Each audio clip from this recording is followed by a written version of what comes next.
ये है मेरी नई कॉफ़ी मशीन जो मेरे हस्बैंड ने मुझे अभी सरप्राइज़ गिफ्ट की है। And literally, I didn't see this coming, and there's a story behind this coffee machine. So please keep इंसान watching. की ख्वाहिशें कभी ख़त्म नहीं होती हैं और मेरी विश लिस्ट में से मेरी एक विश ये भी थी कि मैं एक कॉफ़ी मशीन ख़रीदूँ। इतनी ज़्यादा महंगाई के दौर में इंसान की ज़रूरतें पूरी हो जाएं, यही बहुत बड़ी बात होती है। मैंने अपने हस्बैंड से कभी भी ज़िद नहीं की कि मुझे आप लेकर दें कॉफ़ी मशीन। उनको पता ज़रूर था कि इसको पसंद है। ऐसे ही हर बाप, हर बेटे और हर शौहर के ऊपर इतनी सारी जिम्मेदारियाँ होती हैं कि अपनी ख्वाहिशें उसके आगे छोटी लगती हैं। किसी चीज़ की ख्वाहिश करना गलत बात भी नहीं है, शर्त यह है कि वो ख्वाहिश जायज़ हो और इंसान के दिल में इस बात का यकीन होना चाहिए कि जब वक्त आएगा तो अल्लाह ताला मेरी ख्वाहिश ज़रूर पूरी करेगा। लेकिन अपनी ख्वाहिशात को अपना जुनून कभी भी नहीं बनने देना चाहिए। हर हाल में इंसान को अल्लाह ताला का शुक्र अदा करना चाहिए। एक दिन ऐसे ही मेरे हस्बैंड मुझे बाहर लेकर गए लंच पर, और लंच करने के बाद मेरे माइंड में यही था कि बस अब हम घर जाएंगे। जब गाड़ी में बैठे तो मेरे हस्बैंड ने मुझे बताया कि हम जा रहे हैं एक इलेक्ट्रॉनिक शॉप पे, वहाँ पर मैंने कुछ क्लिक एंड कलेक्ट किया हुआ है। कहने लगे कि आज मेरे पास तुम्हारे लिए 2 सरप्राइजेज ऐसे हैं जो कि तुम्हारी ज़िंदगी आसान कर देंगे। मेरे माइंड में अभी भी नहीं आया, मैं यही सोच रही थी कि ये बस आए हैं अपने स्पीकर्स वगैरह देखने, क्योंकि उनको बड़ा शौक है टीवी का, स्पीकर्स का। टीवी और स्पीकर्स देखने के बाद हम चले गए कॉफ़ी वाले सेक्शन में और वहाँ कॉफ़ी मशीन्स देखी और वहाँ मेरे हस्बैंड मुझे दिखाने लगे कि this one is the latest machine, इसके फीचर्स बहुत ज़्यादा अच्छे हैं। अभी मैं बस हाँ हाँ करती रही और मैंने ये कहा नहीं कि आप मुझे ये ले दें।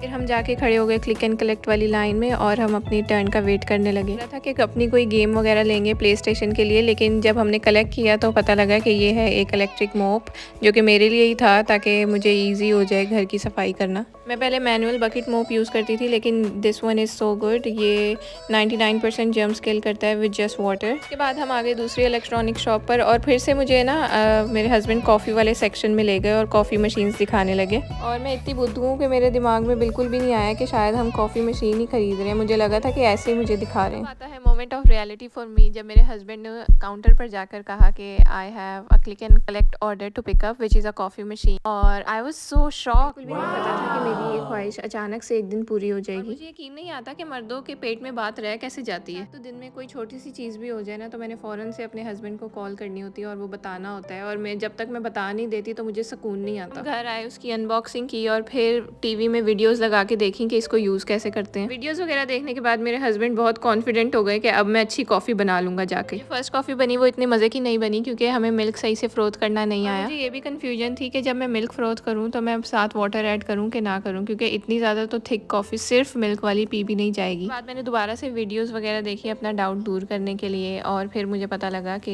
ये जो पीछे वाटर टैंक लगा हुआ है, इसी का जो वाटर है वो यूज़ होता है मिल्क फ्रोथ करते हुए, और स्टीम के साथ जो वाटर ड्रॉपलेट्स आते हैं वो दूध और पानी यानी मिक्स करके साथ मिल्क को फ्रोथ करते हैं। ये शॉर्ट्स वाला कप साथ नहीं मिला था, ये मैं बाद में लेकर आई थी, और जो मिल्क फ्रोथ करने वाला ग्लास होता है वो भी साथ नहीं मिला था, वो मैं लेकर आई थी बाद में। अच्छा, कॉफ़ी बनाना की एक टेक्निक होती है, अगर आप उस टेक्निक को फॉलो करो तो बहुत अच्छी कॉफ़ी बनती है, बिल्कुल बाहर जैसी कॉफ़ी बनती है। जो आप इतनी महंगी एक्सपेंसिव कॉफ़ी लेते हैं $5 की, $6 की बाहर से, वो बिल्कुल आपकी घर में तैयार हो जाती है। पहले तो कुछ दिन जब बनाना शुरू की तो इतनी अच्छी नहीं बनाने आई, लेकिन आहिस्ता आहिस्ता बनाते बनाते आदत हो गई थी और अब बहुत मज़े की कॉफ़ी बनती है। ये जो क्लिप मैंने रिकॉर्ड की हुई है ये कुछ दिनों बाद की है, जब मैं परफेक्ट हो गई थी बनाने में कॉफ़ी। और दूसरी बात ये कि अगर आप पेशेंटली मिल्क को फ्रोथ करेंगे सही से टाइम लगा के, तो फिर अच्छी कॉफ़ी बनेगी। अगर आप जल्दी जल्दी में करेंगे तो फिर इतनी ज़्यादा अच्छी नहीं बनती। बट अल्हम्दुलिल्लाह अल्हम्दुलिल्लाह, I am so thankful to Allah कि अल्लाह ताला ने हमें तौफीक दी। ये मेरी बेटी भी पीछे अल्हम्दुलिल्लाह अल्हम्दुलिल्लाह बोल रही है कि अल्लाह ताला ने हमें तौफीक दी कि हम अपनी ख्वाहिशें पूरी कर सकें।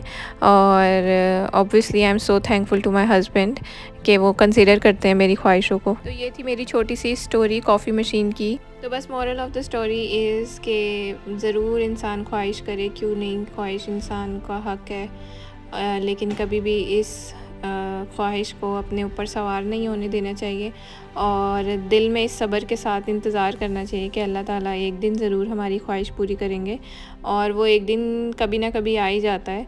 बेशक सब्र लंबा ज़रूर लगता है कभी कभी, लेकिन अल्लाह ताला ज़रूर हमें नवाजता है उस चीज़ से। इसी के साथ मुझे दें इजाज़त, आपसे मिलते हैं इंशाल्लाह नेक्स्ट व्लॉग में। अल्लाह हाफिज़।